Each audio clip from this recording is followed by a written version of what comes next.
Hey, what's up guys, this is Rajesh and you're watching Input Output Canvas. So today in this video we are going to see how while loop works in JavaScript. So in a very simple way we'll learn how the while loop is work in the JavaScript. So in the previous video we have learned how the for loop is work. So if you have not watched that video, please watch that video because we'll convert the for loop into the while loop. So if you know how to use the for loop, then it will be very easy to you to understand how the while loop is working.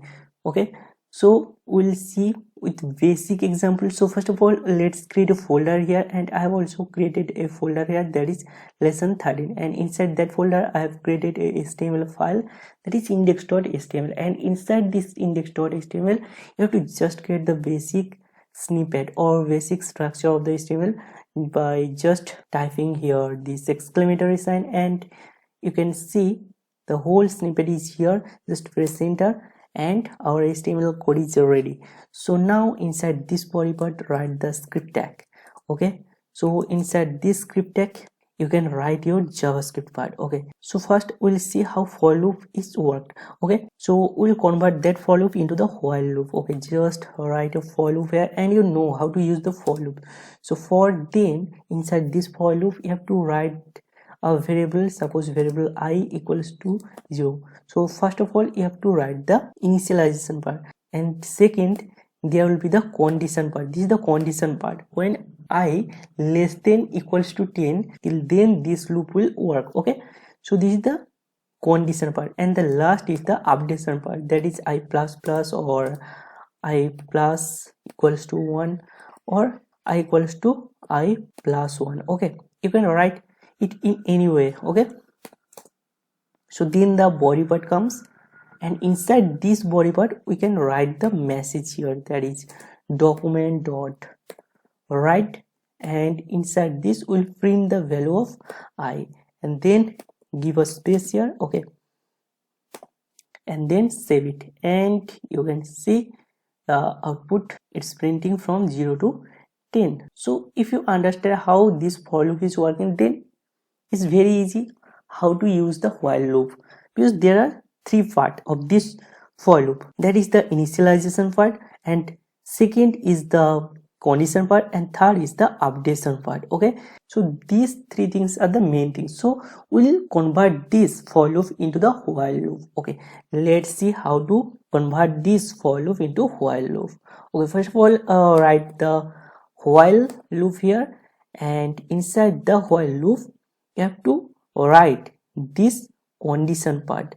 So while I less than equals to 10, then we'll run this while loop.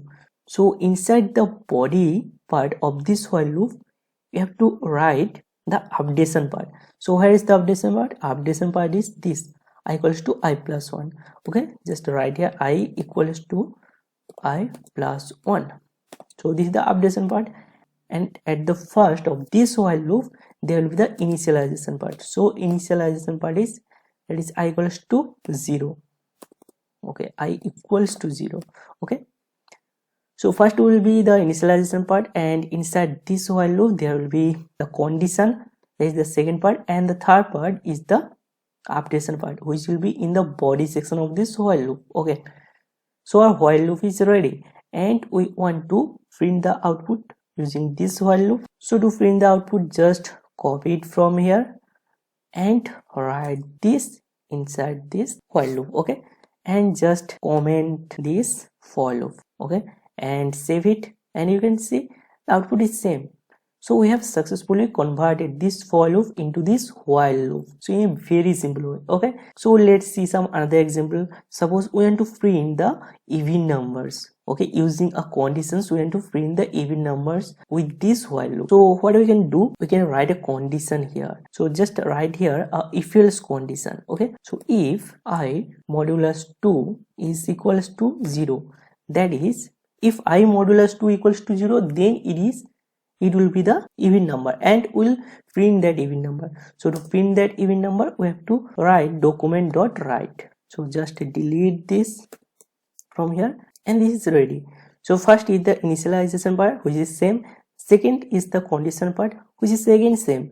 just we have write this if condition, and the last is the updation part. Okay, let's save it and see, and you can see all the even numbers are printed here. So if you change this from 0 to 1 and save it, and you can see all the even numbers from 1 to 10 are printed here. Okay, let's see some other example. Like we want to sum up all these even numbers from 1 to 10. Then how we can do that? So all things will be same, just you have to write another variable here. Suppose sum, this is the sum variable, and its initial variable is 0, and we want to sum of all the even numbers, that is these even numbers. Okay, then what we can do, we can just check the conditions here. If I modulus 2 equals to 0, if this is a even number, then we'll sum plus equals to I, we'll sum the I to this sum variable, and the updation part will be same, and finally we'll go outside of this while loop. When all the conditions are satisfied, then we'll print our final sum. Just write here sum equals to sum. Okay, so just save it, and you can see, okay, just give here equal sign here and save it, and you can see the sum is equals to 30. Okay, let's give a break here and print all the numbers inside this if conditions. So just write here I. So we want to print all the even numbers from 1 to 10, and then we want to do the sum. Okay, so just give here a space and save it, and you can see these are all the numbers from 1 to 10. So all the even numbers from 1 to 10, and its sum is 30. So let's check if this is correct or not. So this 10, 8 plus 2 10, and 6 plus 4 10, so that is 30. Okay, so total sum is 30. So now your task is to print all the, I have printed here all the even numbers, and now your task is to print all the odd numbers here, and then you have to print the sum of all the odd numbers, and finally you have to copy your code and paste it inside this comment section of this video. So hope you enjoyed this video, and this was very simple and easy to understand video, and in the next video we'll see how to use the do while loop in a very simple way. Okay, so don't miss that video. So thank you for watching this video. See you in the next video.